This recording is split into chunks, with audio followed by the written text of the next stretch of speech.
Comic books have a massive geography problem.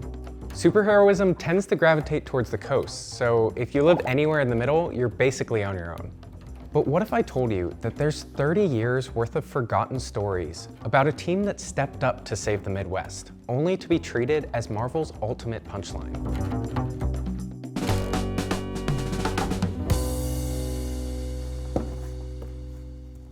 In 1989, writer John Byrne created the Great Lakes Avengers. They start their career in Milwaukee, stopping a bank robbery.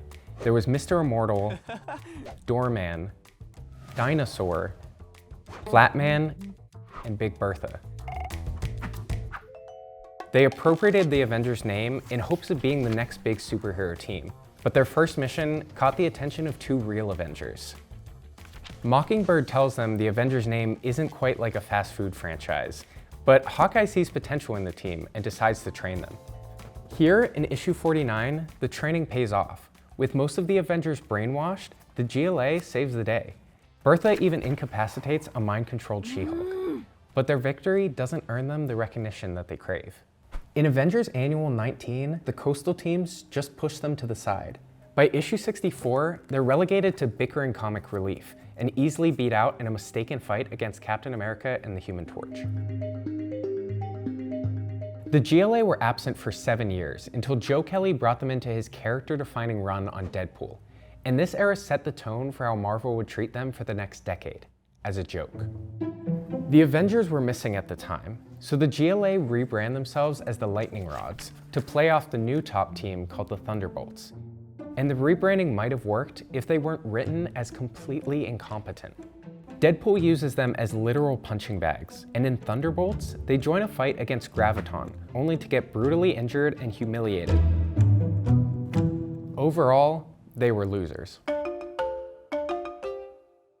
In 2005, Marvel gave the team their first series under writer Dan Slott.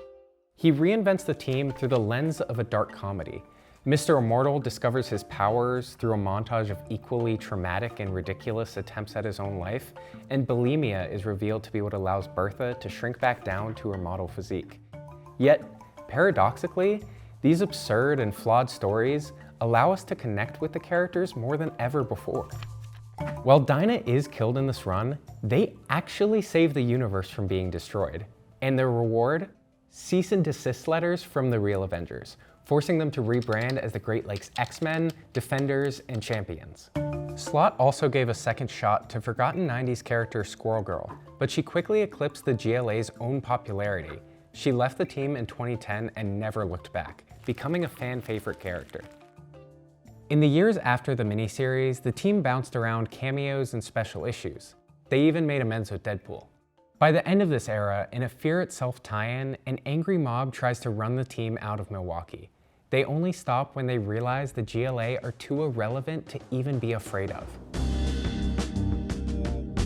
The team attempted to claw back their dignity in 2016. Detroit native Zach Gorman saw the humor of the GLA as unfairly punching down on the characters and region, and he wanted to change that. Gorman moved the team to his hometown and filled the story with problems he saw in his community.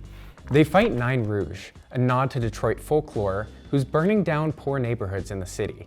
The series still kept the comedic tone, but he uses these goofy characters to tackle issues like urban renewal and gentrification, and it's the best representation of the region to date. But it didn't sell well, and Marvel killed the series after only 7 issues. The next year, a TV show led by Squirrel Girl and Mr. Immortal was also axed, allegedly for its progressive politics. 10 years later, Gorman's nuanced run, along with its new characters, has been completely forgotten. In recent years, the team has been reduced to shallow cameos, and their humor is back to punching down. Some characters made the jump to live action on Disney+. Mr. Immortal made an appearance in She-Hulk, and Doorman had an entire episode dedicated to him in Wonder Man. But both appearances completely ignored their team history and Midwestern background. As Doorman put it in a recent webcomic, things with the team are great, just slow these days. The story of the Great Lakes Avengers is a story about the centralization of fiction.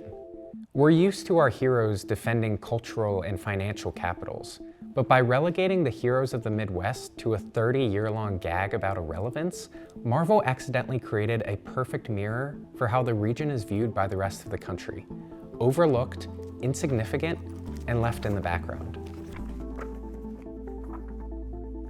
They might never get a blockbuster movie or the respect of their fellow heroes, but for a brief second, they showed us that you don't need to live in New York City to try and save the world.